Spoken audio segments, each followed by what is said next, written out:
And it's my pleasure to introduce Juan Zavaleta. He is from Mexico, and he moved to Canada in 2002. And he was actually recruited by this meat processing plant, whose name I won't mention, but I did in the press release. And he's been a practicing artist for over 20 years now, including a period of time with CEMEFO, a Mexican collective. Slaughterhouse and Souls of God Get Back to Us has previously shown at Access Artist Run Center in Vancouver in 2007 and at Raw Vision Galleria in Brandon, Manitoba in 2008. And Juan has a retrospective coming up of his work in Berlin and Poland. He also does a lot of drawing as well. And on that note, Juan is giving an artist talk Saturday at 2 p.m. And he's prepared a comprehensive slideshow and will present a chronological journey explaining his conceptual concerns and why, as an artist, he uses alternative materials such as human or animal blood and remains.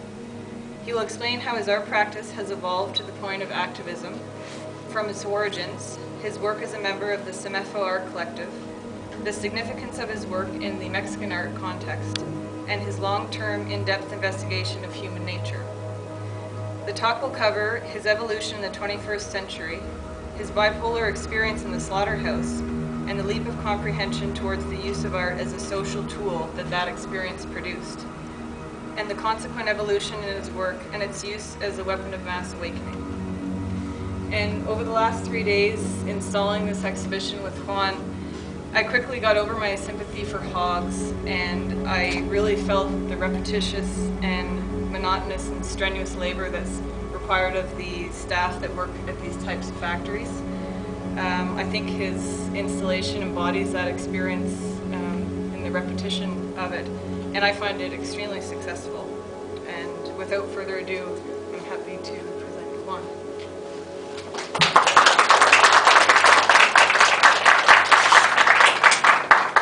Good evening, everyone. The achievement of goals in life, it is impossible to reach as an individual. My acknowledgements today, I'm not going to mention them because they would be too long. It's a big list. But the people that I've met here in the last 3 days know that I am very thankful from the bottom of my heart. This moment tonight is a Kabbalistic moment for me, because being the third time this installation is presented in Canada, finally I am covering the entire extension of our huge country, Pacific, Center, and Atlantic coast. Why is important? Because as society, it's our time to wake up. It's our time to get united and get enough conscience to finally stop the curtain of darkness covering humanity for millennia. This is the time. As an artist, this is my weapon. It's not a tool anymore for me. It is a weapon of mass awakening. That's my goal. But an artist's work is invisible if the audience is not here. And the point is fruitless if the audience do not understand the meaning of the concept. I was told by a friend that I shouldn't travel all the time to my exhibitions, that I just should send my work. It's impossible. Such conceptual expressions, they must be explained to the public. The public cannot go in the gallery blind. It's paramount to to achieve those goals. The cosmic energy of everything, we are united. Everything is united. We are united even with our enemies, if we have any. And to understand what is going on with all the blood, all the darkness of this installation is understand that the meaning of it is precisely the opposite. Is bring light, bring information about the problems we are facing as a society. And so, I am very thankful that you are here. I will be glad to answer any question, and I would like you to come. I would like to invite you, or I could say, I summon you to come on Saturday, because there are things that must be told. Probably some of you, they know them already, but I'm sure most of you still don't. And they are so important that it is my duty as a human being, as a father and as an artist, to become not only an artist, but a tool of communication of these things that I know now, that must be shared. So thanks for coming again.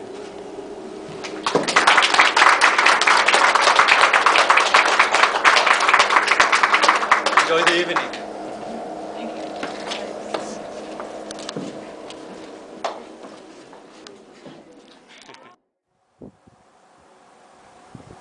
Conceptual art is absolutely meaningless if it's not explained properly by the artist himself. All concepts in visual arts are defined by a specific subject, by a concern that the artist is sharing with the public. Therefore, conceptual art, same as any other discipline, is invisible if the public doesn't attend the exhibition, the installation, the project. Conceptual art is nonetheless non-existent.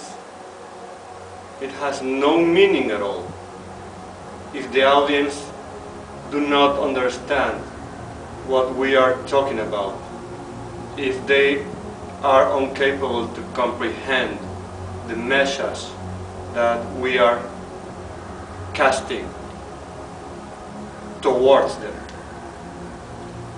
This installation is a Kabbalistic moment for me,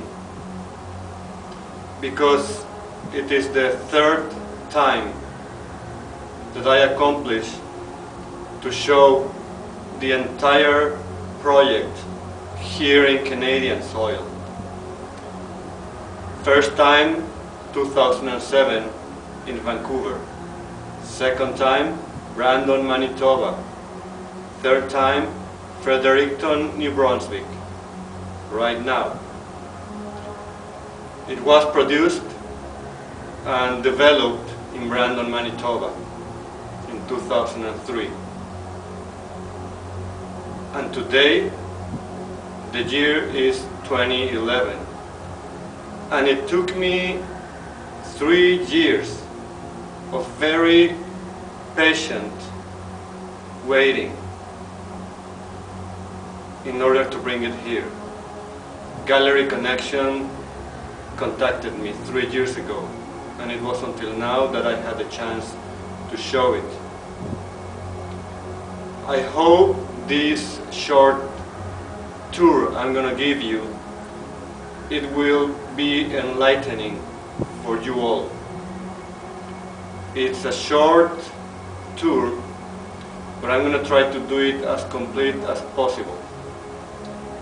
And I'm going to show and explain every single piece and have the best of my knowledge towards the video images I'm going to shoot. I will try to do a very smooth talking while touring through all the souls of God and all of the Slaughterhouse Project. Let's start, and please put yourselves in the mood of the understanding, because all this is a waking up call. I am doing my best. I am doing my part as a human being. I am sharing the best of me.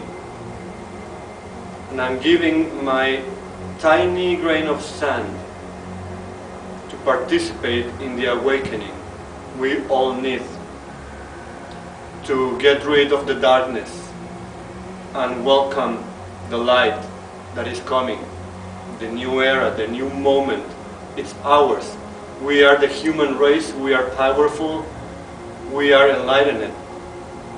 And the New World Order is trying to shut this up, is trying to block the new frequencies, is trying to annihilate every single attempt of us as humans to receive the rightful gift of evolution. Thank you all. Let's continue in part 2.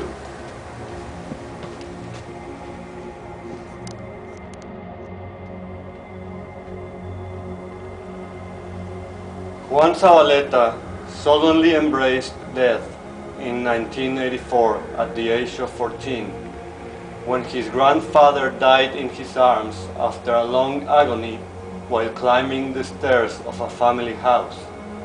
Since then, he has been trying to comprehend the ghost of death and our fleeting path through life on Earth. When he joins MFO Art Collective at the end of 1991, a profound stage of wild knowledge and raw wisdom began. Together, they swam the filthy sewers of contemporary human society, focusing in the Mexico City insane violence. Their endeavors took them into unimagined paths where they grew as a family, and as one achieved the unexpected title of one of the best expressions of Mexican contemporary art. By himself, he became mature as an artist, but at the same time wanted to keep immature as a human being, keeping a hint of innocence inside his own self. Focusing entirely in the human nature, his work headed directly to eroticism, death, violence, and the degradation of ourselves as civilization. His own influence haunts him permanently, and the repetition of the pieces and images in his installations and drawings explain our tendency to repeat ourselves in our own detriment. Part of this repetition was proven right when he was kidnapped 7 times by gangs and or federal police in Mexico City. Reason enough to find his way into the auto-exile in Canada. Once here, he found the horrific truth about what he calls 21st century slavery while working in one of the biggest meat processing plants in the world, based in the city of Brandon, Manitoba. This exhibition, presented for the 3rd time in Canada, is divided in 2 installations. Slaughterhouse, which is a series of hundreds of disposable paper towels with all kinds of pattern designs on them, made with pork blood taken directly from the slaughtered carcasses. Souls of God is a collection of 22 uniforms soaked in blood that Zavaleta wore during his shifts in the clean kill floor. Both works shows precisely that phenomenon, focusing the attention of the topic in the exhausting, monotonous, and degrading repetitive work in this facility, and the tremendous impact this place had made in the local community by bringing around 10,000 immigrants from all around the globe during a period of 9 years. as part of the very first pilot program group in January 2002, he saw his new hometown changing in a sudden and witnessed the fast emotional decadence of hundreds of Mexicans, Salvadorians, Hondurans, Colombians, Chinese, Nigerians, Ethiopians, Ukrainians, Ugandans, and many more. Counting, of course, his own physical and emotional breakdown. From his very personal point of view, he sees a deep local crisis that has been tried to be avoided and was put in agenda just recently in a superficial way. Housing, healthcare, crime, discrimination, racism, and isolation are only some of the issues he perceives as an immigrant, a father, and as an artist. This installation is his aesthetic perspective of it. It is up to the public to comprehend and assimilate such piece of serious investigation and professional artwork.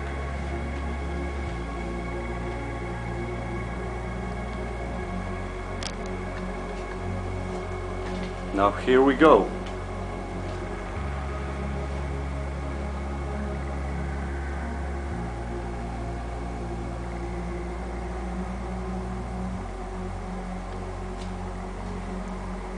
Slaughterhouse is divided in 9 pieces,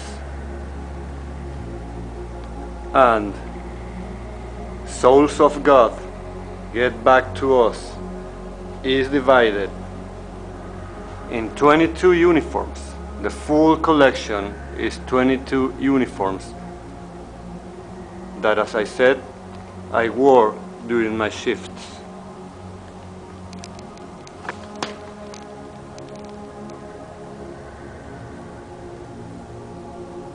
Each uniform was used by the artist during one day's shift. Each shift, the artist would see 10,000 hogs before him on the conveyor belt, and thus each uniform represents 10,000 hogs. The entire collection represents 120,000 hogs. Slaughterhouse begins with a collection of acrylic disposable gloves that I wore during my shifts as part of the sanitary and protective equipment. This is piece number 1.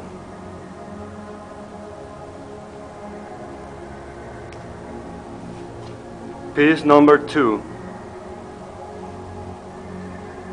is called The Killer Traces. And by the way, piece number 1 is called The Killer Hands.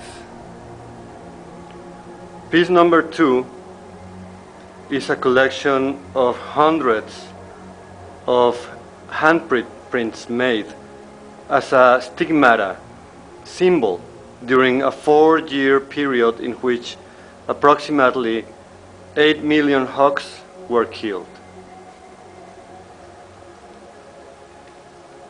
This exhibition is a full reference of this work. Therefore, every pedestal here, it has the rest of the samples of the entire collection. Every piece is unique, and every piece was made with real pork blood, totally fresh from the very killing taking place just few minutes before. Piece number 3, hard blood dropping. Each paper towel was exposed to 1 shift's worth of blood dropping from carcasses along a conveyor belt. Every single piece of paper represents 10,000 hogs killed in 10 hours. So in this only piece, in this only collection of blood patterns, we have the blood of at least 250,000 hogs, only here.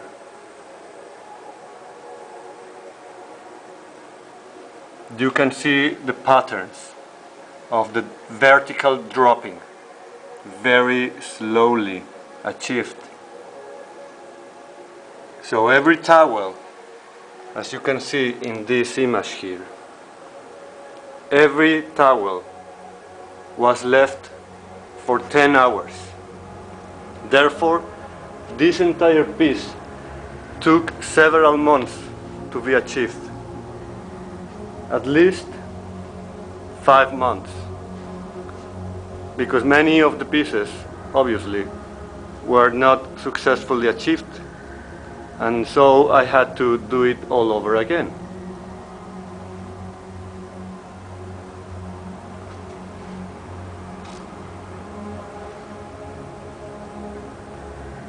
Let's have a look to the patterns here.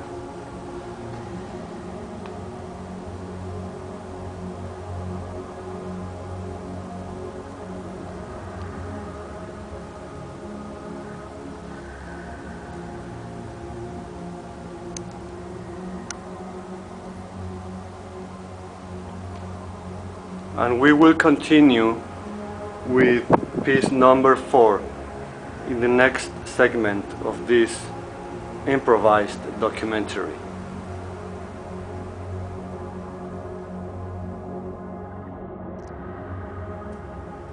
Piece number 4, vertical blood dropping. Each paper towel was exposed to 1 shift's worth of blood dropping from the pluck. The pluck bunch is the esophagus, the lungs, the heart, and the liver all together. Every single piece of paper towel represents 10,000 hogs killed in 10 hours.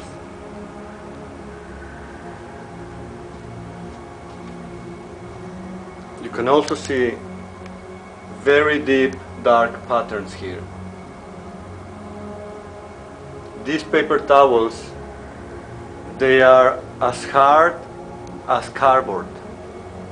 They are not anymore like paper towels. They got so much blood in them that they got hardened when the blood dried and got a very hard texture.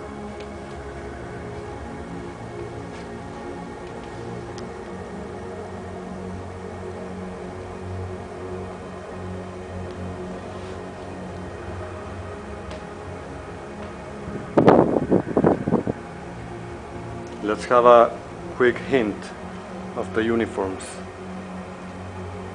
saying by behind.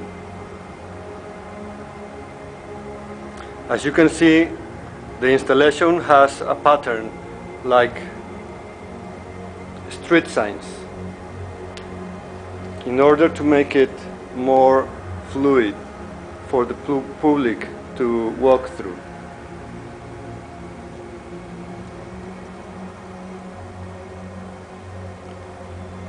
Piece number 5, DNA codes.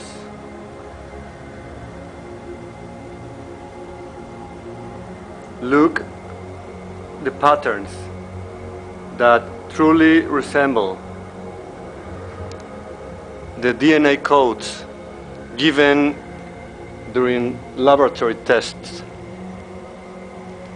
to recognize the DNA of animals and humans. Each paper towel was folded and placed in a gutter for 1 entire shift. Every single piece of paper towel represents 10,000 hogs killed in 10 hours.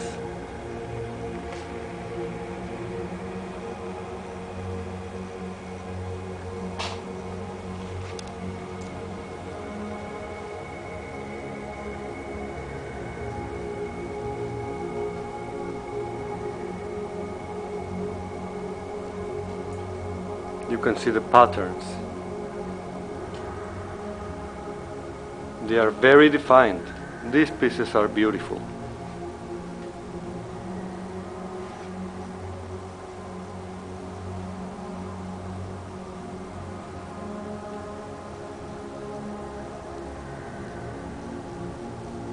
And now we can see a rear view of the rest of the uniforms.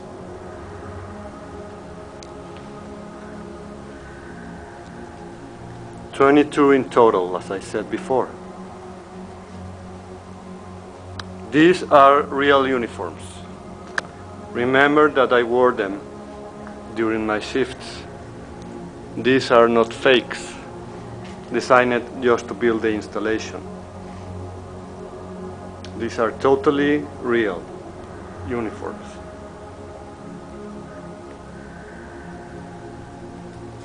And then let's go to piece number 6.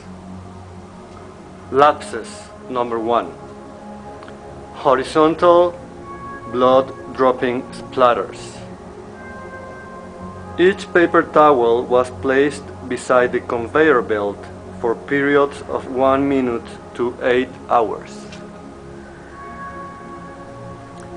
So here you can clearly see the degradation of colors from 1 minute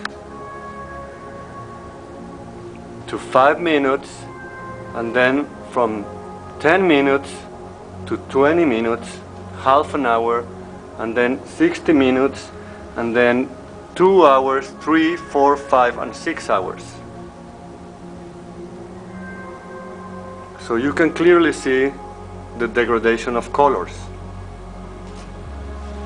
And if we go close enough, you can see the tiny, tiny splatters. They are very small dots of blood. Here in this one, 6 hours, 5 hours, 4 hours. Obviously, it's almost impossible to recognize the small dots.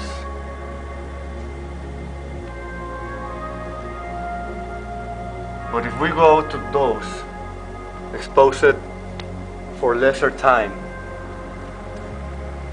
you can truly see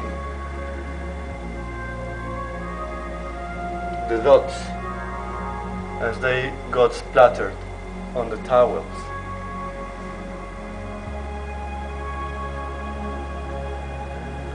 This piece was repeated 3 times, simply in order to make a point about the repetition in my projects.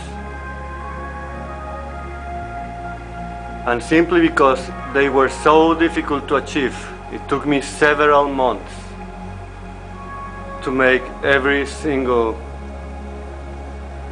full degradation here.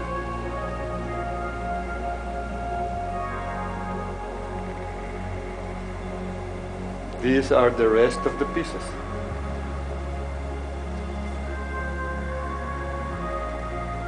Now let's go to piece number 7, lapses 2, blood dropping. Each paper towel was set underneath the conveyor belt for periods of 1 to 15 minutes.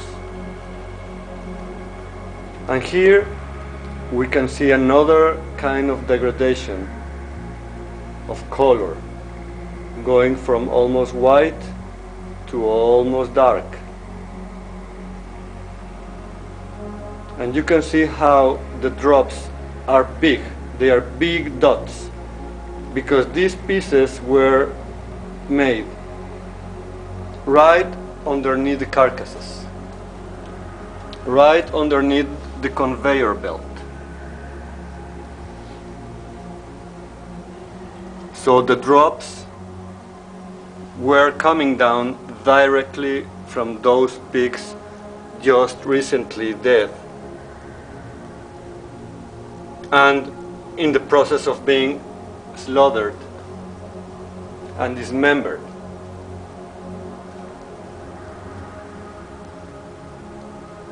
These pieces, as I said, also were repeated 3 times.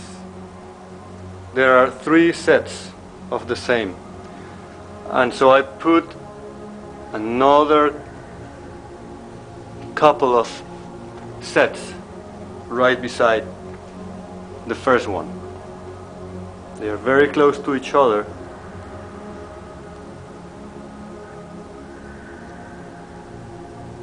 And you can see the degradation here. And you can see also the amount of towels right here on the pedestals. As I said, every pedestal has the rest of the collection to make the point and make people understand the amount of work, the amount of time taken to do this collection. Like Lapses 2, piece number 7 right here. It took me probably an entire week to do it all. Because sometimes there was just simply too much humidity. Like in this single piece here, the humidity was such that it was just almost destroyed. The blood faded. And I will continue in part number 4. This is piece number 8, the marks of death. For some, this is the most powerful piece of them all.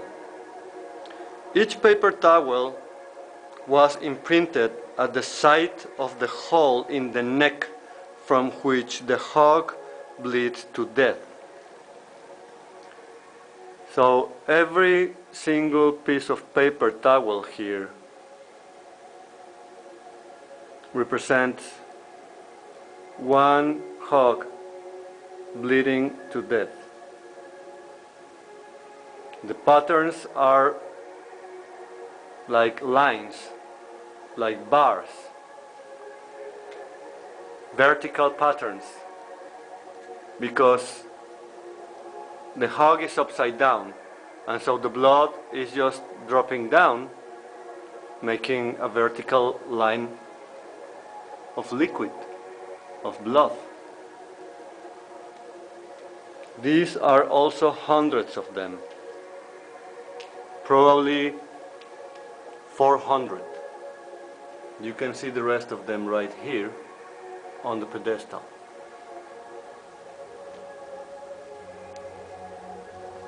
And you can see every pattern, it has its own features. Very delicate patterns on each of them.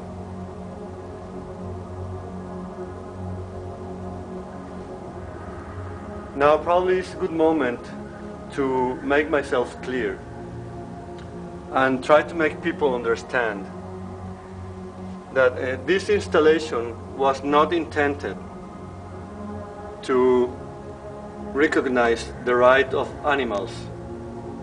I'm not a PETA member, I'm not a Greenpeace member, or any of those organizations fighting for the rights of the animals. I am a meat eater.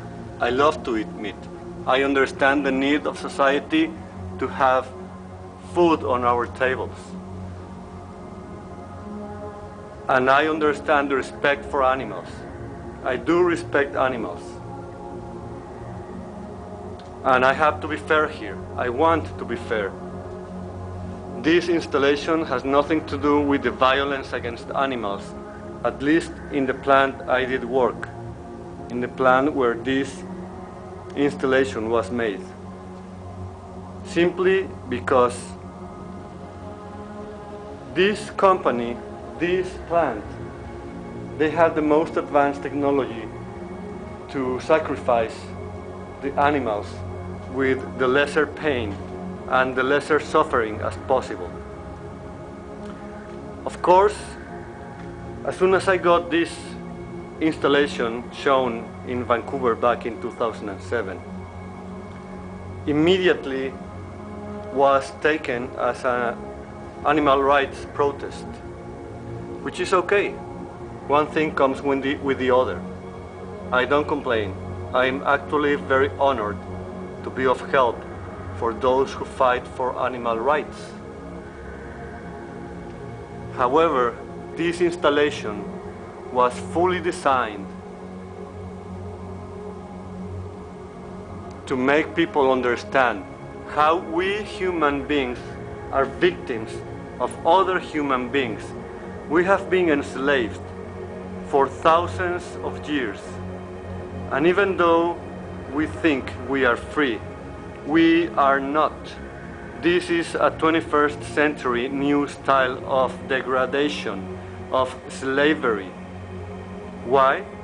Because it is very special, perfectly designed to be legal and to be volunteer. Us workers in these plants, we have very good fair salaries. We have a lot of benefits for us and our families. We have long shifts, so we can have overtime money, which is even better.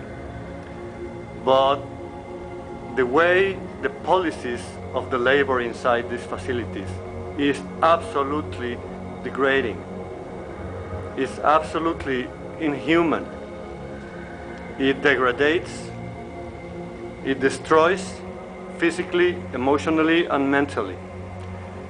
Every single worker in this facility, every single one of us, we suffer from injuries, from carpal tunnel, cuts,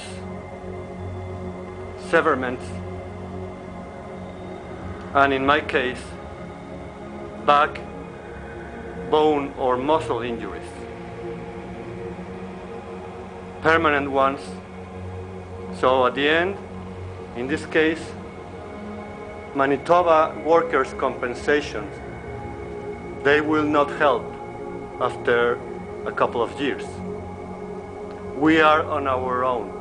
And it's very important to understand that the UFCW in Manitoba, as well as many other unions, Workers' Compensations of Manitoba, and this company, they work together. They are not here to help us. They are here to enslave us and ensure that the profit goes up and up and up for the company, for the trade markets. And the workers, we are disposable. Or in a human way to say it, we are expendable. They just keep bringing immigrants. They just keep hiring people. And they don't care what's about us, what happened about us after we are done, after we are so injured that we have no choice but quit. Okay, let's go to the last piece of this installation. Piece number 9, Quetzalcoatl. This 5-meter-long paper towel was folded and set in the waste gutters during one shift, absorbing the blood of 10,000 hogs.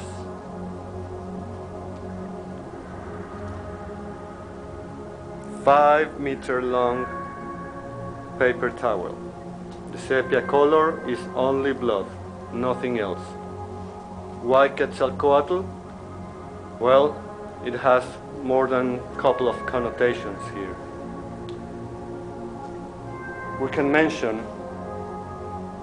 the myth of Quetzalcoatl, but that would be another story. Make your own mind, investigate what Quetzalcoatl is, investigate about how Quetzalcoatl and some other reptilian deities, gods, are fully related with the blood, with the sacrifice, with the human sacrifice. How these gods claimed our blood, how these reptilians drinks our blood.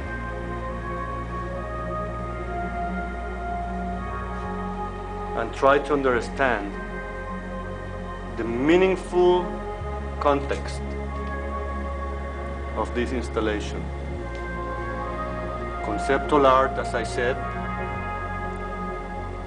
has the obligation to be explained by the artist. Thanks for sharing this moment with me. It is a full honor to be of assistance. You can find me in Facebook, you can find me in MySpace, and I will be posting. Thank you very much.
Queridos hijos míos, ¿y en serio?